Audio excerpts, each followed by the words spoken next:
noches, muy buenas tardes, muy buenos días. Es para mí un verdadero placer poder compartir con ustedes estas historias de miedo, historias de muerte, historias de postrimería, reales historias de terror que me sucedieron desde niño y otras que he escuchado e investigado y que dan calosfríos en la espina. Las postrimerías son las 4 últimas etapas por las que ha de pasar un ser humano y son muerte, juicio, infierno o gloria. Y es también el fin de algo y para mí siempre ha significado muerte.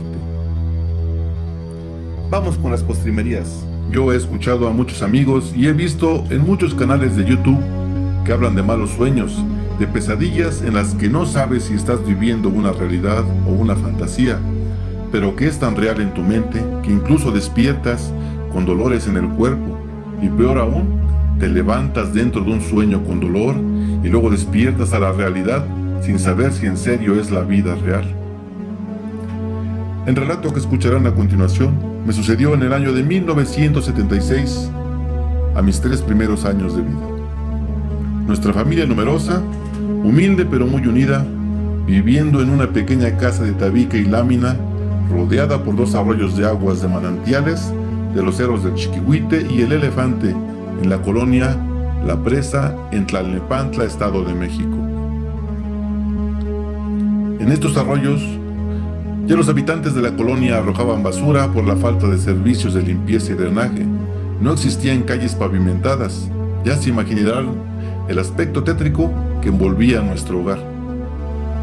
El arroyo más profundo, de 2 metros, se encontraba al poniente de la casa, y el otro arroyo, al oriente, estaba por debajo del nivel de la calle y le daban a nuestro hogar un aspecto de casa hundida a la que los vecinos no tenían intenciones de acercarse. En este escenario lúgubre tuvo lugar mi primer pesadilla desde que tengo uso de razón. En el sueño, la casa donde vivimos era más alegre, más vívida, más grande y con más luz. Los arroyos transportaban agua cristalina y un viento tibio tocaba mi rostro. El sol se encontraba a un horario de atardecer y me disponía a salir a jugar a la calle. Pero al estar casi para salir del patio, vi algo que me aterró y me dejó petrificado. No podía creer lo que veía. Sentí mi corazón acelerado.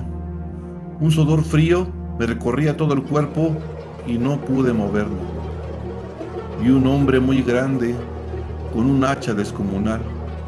Su pantalón de mezclilla azul marino gastado, sus botas industriales color miel muy deterioradas, una camisa a cuadros rojo sangre y arremangada, literalmente cubierta de ese fluido, a la usanza de un leñador, y sus gruesos brazos con mucho vello sucios por cuajarones de plasma rojizo.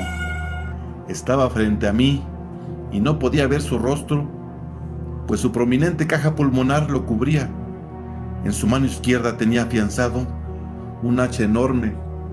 El gigante levantó su arma y la llevó hacia su mano derecha, que escurría de ese fluido rojo, y ese fuerte aroma a óxido podía sentirlo en mi lengua.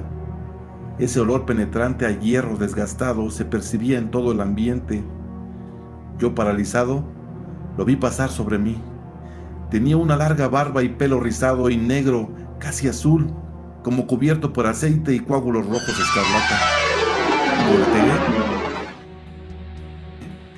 y pude contemplar casi sin respirar cómo ese inmenso hombre subía los escalones del patio y temí que se dirigiría a donde mi madre, y así observé cómo arrancaba la puerta de la cocina con su mano llena de grumos.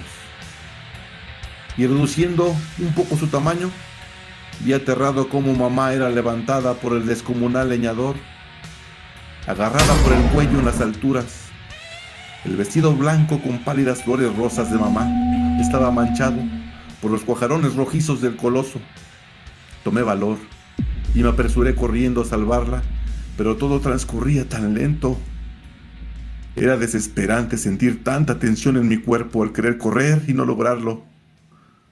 No perdí ni un instante la vista de tan atroz cuadro. El hacha vuelta lentamente hacia atrás del gigante salpicaba todo de coágulos en cámara lenta. No pude apresurarme a salvarla. Los largos cabellos oscuros del monstruo volaban a la vez que el hacha se dirigía al cuerpo de mamá. Y así sucedió, que al llegar a los pies del enorme talador, con mis pequeños brazos traté de sujetar y derribar a ese monstruo, pero ni siquiera pude abarcar sus botas sucias de grumos sanguinolentos. Todo fue en vano. Aterrorizado y llorando a gritos, no pude más que ver cómo el corpulento titán asestaba una y otra vez contra ella.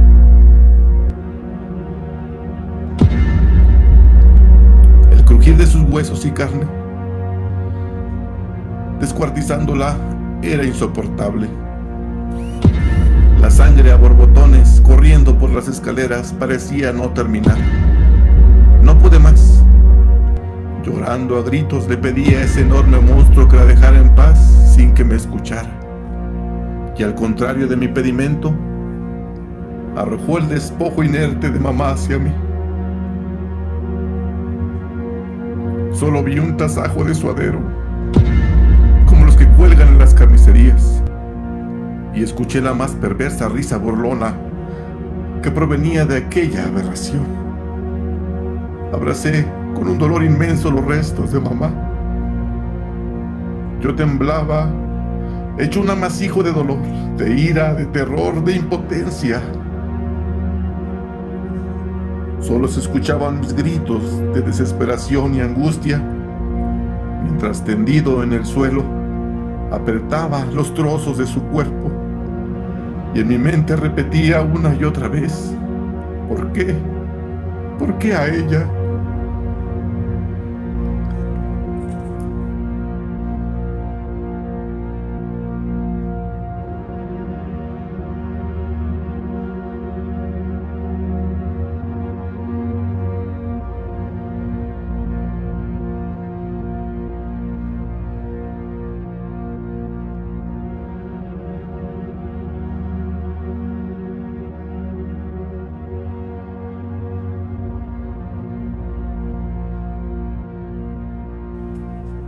Bien amigos, esta ha sido la primera historia y sueño de terror del cual tengo memoria. Les aseguro que desde ese día, durante toda mi niñez, al despertar, corrí a abrazar con angustia a mi madre. Por favor, si les gustó esta historia o si han experimentado un sueño similar, háganmelo saber en los comentarios. Espero se suscriban a mi canal y le den manita arriba al video para continuar subiendo más contenido de terror. Hasta la próxima amigos de YouTube. Síganme en las diferentes redes sociales. Suerte.